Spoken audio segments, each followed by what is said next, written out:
Bulletin की शुरुआत करेंगे इस वक्त की सबसे महत्वपूर्ण खबर के साथ। प्रधानमंत्री नरेंद्र मोदी के नाम एक उपलब्धि दर्ज हुई है। यह खास उपलब्धि दर्ज हुई है। सोशल मीडिया प्लेटफॉर्म एक्स पर 100 मिलियन यानी 10 करोड़ से अधिक फॉलोअर्स हो गए हैं। इसके साथ वो सबसे अधिक फॉलो किए जाने वाले ग्लोबल लीडर बन गए हैं। 3 साल में प्रधानमंत्री नरेंद्र मोदी के 30 मिलियन फॉलोअर्स बढ़े हैं। प्रधानमंत्री मोदी ने इस उपलब्धि पर प्रतिक्रिया व्यक्त करते हुए कहा है, इस जीवंत माध्यम पर आकर बहुत खुश हूं और चर्चा, बहस, अंतर्दृष्टि, लोगों के आशीर्वाद, रचनात्मक आलोचना और बहुत कुछ का आनंद लेता हूं।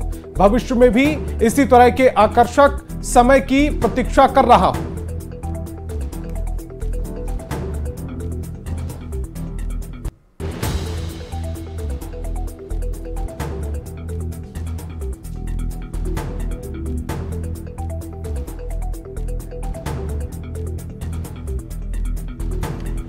देश के 7 राज्यों की 13 सीटों पर हुए विधानसभा उपचुनाव में एनडीए को 2 ही सीट मिली है। 10 सीट विपक्षी गठबंधन के खाते में गई है। बिहार के रुपौली में भी सत्ताधारी जेडीयू की हार हुई है। हालांकि बिहार में विपक्ष को भी हार का मुंह देखना पड़ा है और निर्दलीय की जीत हुई है। अब रुपौली सहित उपचुनाव के नतीजों पर सियासी वार पलटवार तेज हो गया है।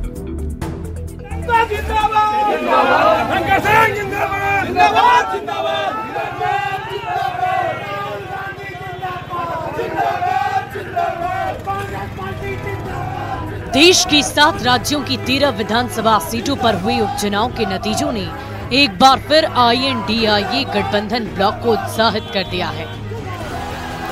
आईएनडीआईए गठबंधन ने 10 सीटों पर जीत हासिल की है, जबकि बीजेपी की अगुवाई वाली एनडीए के खाते में महज 2 सीटें आई हैं।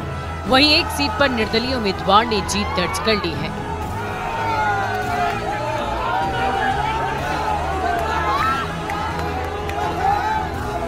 लोगों को जानकारी हो गया है कि देश का मूड और जनता का मूड क्या है।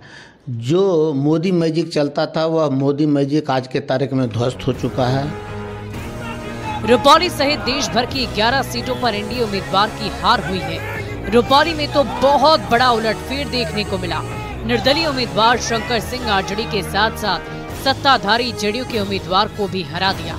उपचुनाव के रिजल्ट पर अब राजनीतिक बयानबाजी लगातार जारी है। रिजल्ट पर आरजेडी सहित आईएनडीआईए ब्लॉक के नेताओं के इतराने पर बीजेपी प्रवक्ता शाहनवाज हुसैन ने कहा है कि उपचुनाव के रिजल्ट पर इतना इतराना ठीक नहीं, जबकि जेडीयू के प्रदेश अध्यक्ष उमेश कुशवाहा ने कहा है कि उनकी पार्टी हार की समीक्षा करेगी। देखिए, बाईपोल जो होते हैं वो स्थानीय मुद्दे पे होते हैं, उसका कोई देश में व्यापक वो प्रभाव नहीं होता है, न देश की चर्चा होती है। लेकिन जो परिणाम से हम लोग घबराने वाले नहीं, बहुत कम अंतराल वोटों से चुनाव हम लोग